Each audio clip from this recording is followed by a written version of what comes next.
Among the smoke and fog of a December afternoon, you have the scene arrange itself, as it will seem to do, with "I have saved this afternoon for you," and 4 wax candles in the darkened room, 4 rings of light upon the ceiling overhead, an atmosphere of Juliet's tomb, prepared for all the things to be said or left unsaid.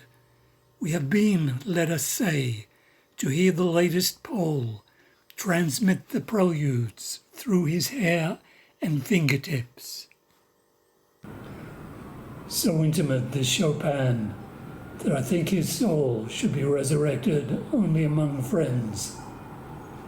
Some 2 or 3 who will not touch the bloom that is rubbed and questioned in the concert room.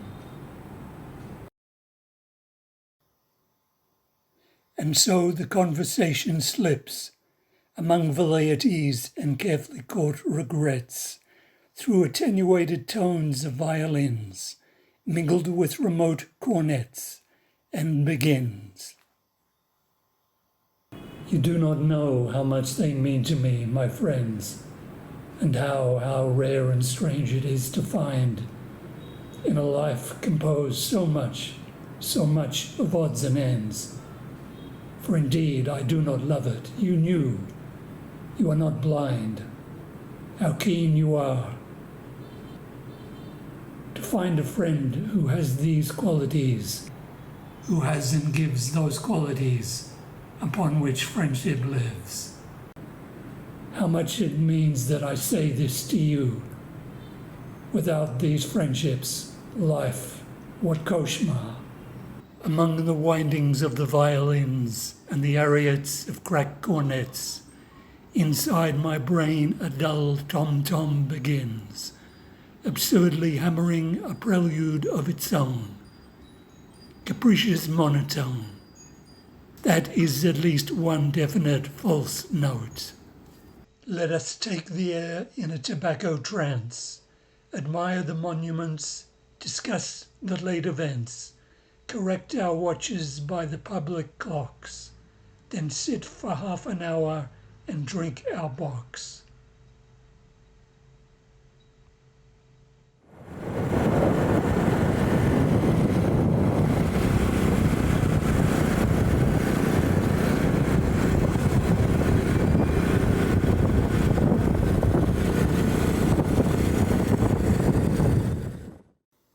Now that lilacs are in bloom, she has a bowl of lilacs in her room and twists one in her fingers while she talks.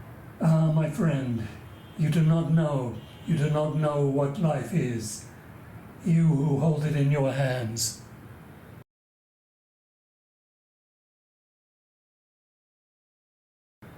You let it flow from you, you let it flow, and youth is cruel and has no remorse, and smiles at situations which it cannot see.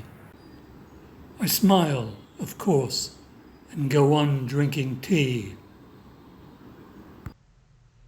Yet with these April sunsets that somehow recall my buried life and Paris in the spring, I feel immeasurably at peace and find the world to be wonderful and youthful after all. The voice returns like the insistent out of tune of a broken violin on an August afternoon. I'm always sure that you understand my feelings, always sure that you feel, sure that across the gulf you reach your hand. You are invulnerable. You have no Achilles heel. You will go on, and when you have prevailed, you can say at this point, many a one has failed. But what have I, my friend, to give you? What can you receive from me? Only the friendship and the sympathy of one about to reach her journey's end.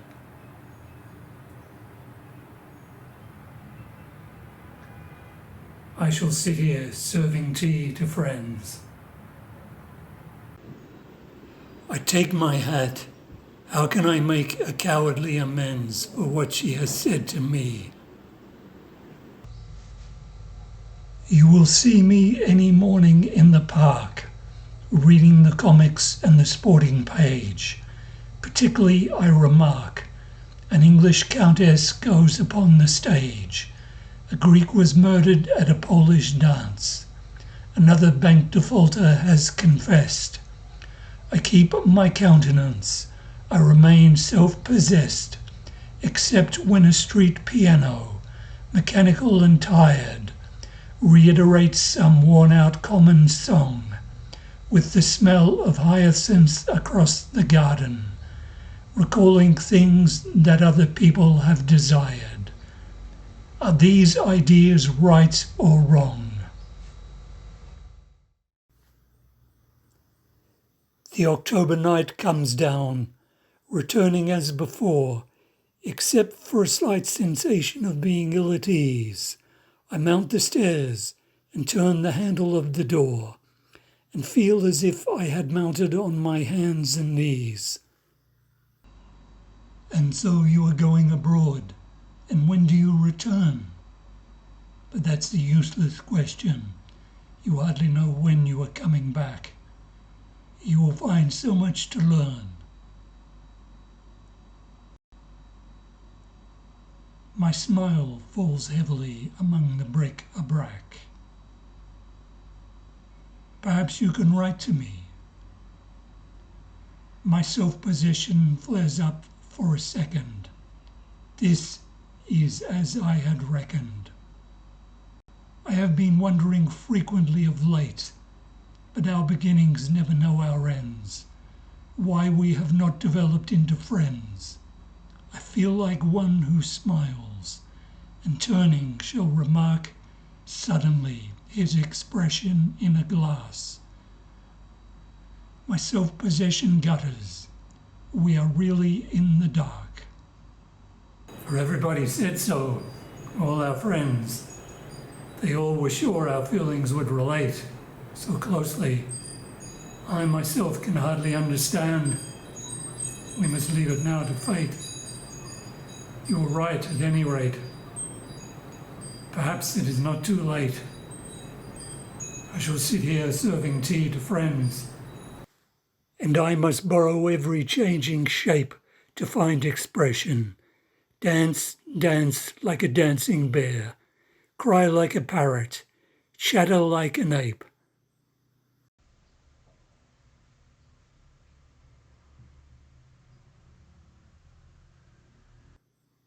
Let us take the air in a tobacco trance.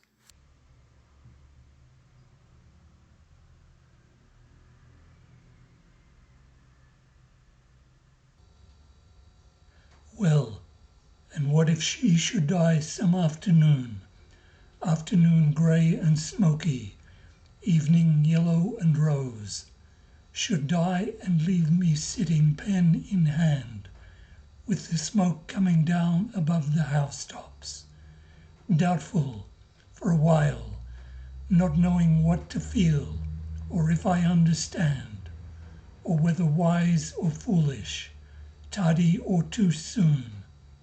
Would she not have the advantage after all? This music is successful with a dying fall, now that we talk of dying. And should I have the right to smile?